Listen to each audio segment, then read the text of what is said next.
Does neoliberalism reduce poverty? Have you ever wondered if the economic system we live in truly helps those in need? Today, we are going to look at neoliberalism and its impact on poverty. Neoliberalism is an economic idea that focuses on free markets, less government control, and privatization. Proponents believe that when markets are free, they will create wealth and reduce poverty.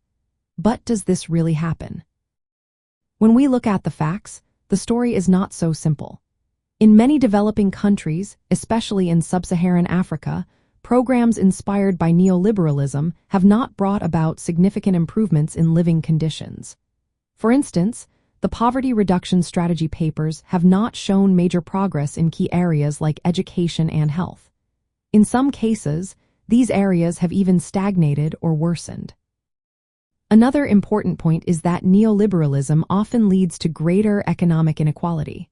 Wealth tends to gather at the top, leaving the poorest with little to gain.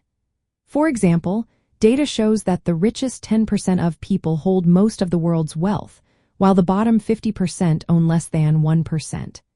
This growing gap has been linked to rising poverty levels, reversing years of progress.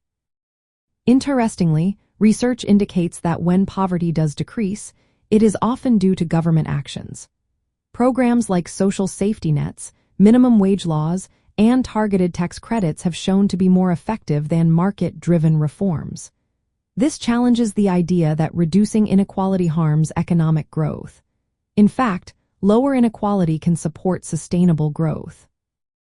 Neoliberalism's focus on market efficiency often ignores social factors that keep people in poverty. Issues like unequal access to education and health care are often overlooked.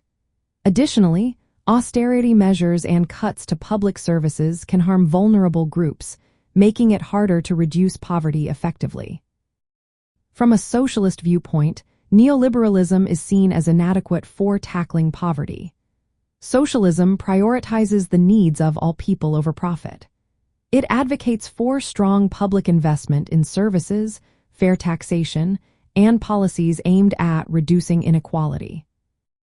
In practical terms, socialism aims to reduce poverty by expanding access to quality education and health care, creating robust social safety nets, regulating markets to ensure fair wages, and promoting democratic control over key economic sectors.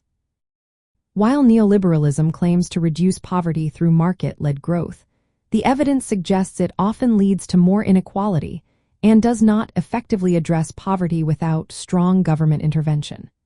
A socialist approach argues that only through focused social and economic policies can we truly reduce poverty and improve lives.